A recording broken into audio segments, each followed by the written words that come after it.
In this video, we will show you how to replace the console, fan, and handlebars on your i22.9 Incline Trainer. Before you begin assembly, please be sure to read the assembly manual thoroughly, as it will contain important safety warnings and assembly tips. If there are any questions regarding the replacement process of these parts, please contact Freemotion Customer Care at the information below.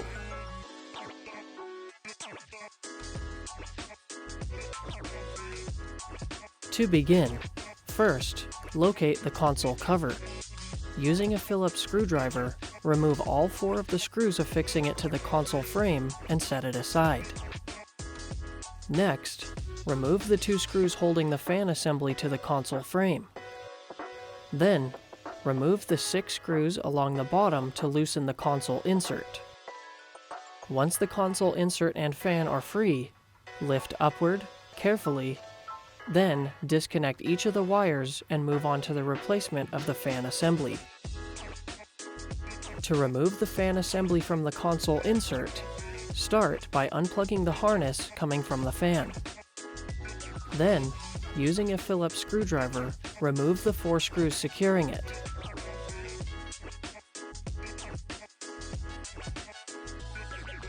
To remove the console, start inside the console frame.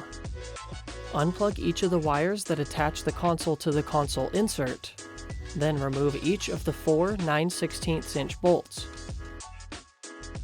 Finally, lifting from the sides, pull the console up and out to remove it, setting it aside if not being replaced. To remove the handlebars, begin by removing the plastic trim. Using a Phillips screwdriver, remove each of the 4 screws holding them together and set them aside. Next, pull the handlebar control harness back through the routing channel. Then, remove the 3 1/2" bolts holding the handlebars on and set them aside.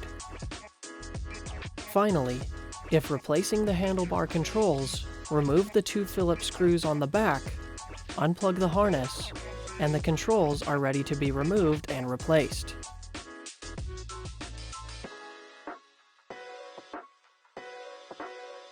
To install the replacement handlebar controls, first, connect the harnesses together.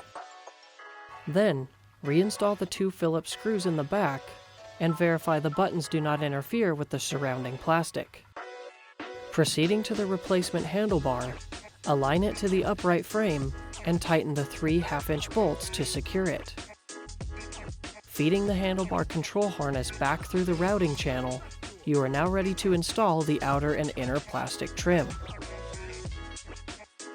Moving on to the replacement console, align it with the upright frame and tighten the 4 9/16" bolts to secure it. Next, reconnect each of the wires, tucking them down and into the lower shroud to avoid interference with the fan assembly. Lastly, to install the replacement fan assembly, place it into the rubber isolators, then tighten the 4 Phillips screws to secure it to the console insert. Then, reconnect the power wire. The console insert is now ready to be reinstalled into the unit. Starting with the console insert vertical, as shown, reconnect each of the wires, checking for pinch points. Once all the connections have been secured, carefully push the console insert down and into place. Then, reinstall the 6 screws on the bottom. Moving to the back of the fan assembly, install the 2 screws to secure it to the console frame to complete this step. Finally, insert and tighten the 4 on the back to reattach the console cover.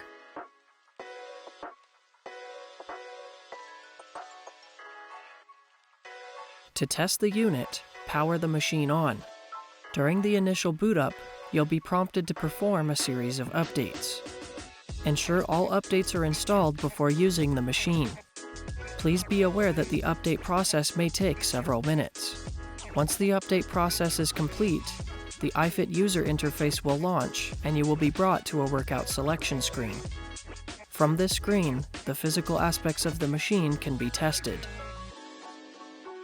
This concludes the repair tutorial. For further assistance with assembly, operation, or other inquiries, please refer to the contact information slide at the beginning of this video.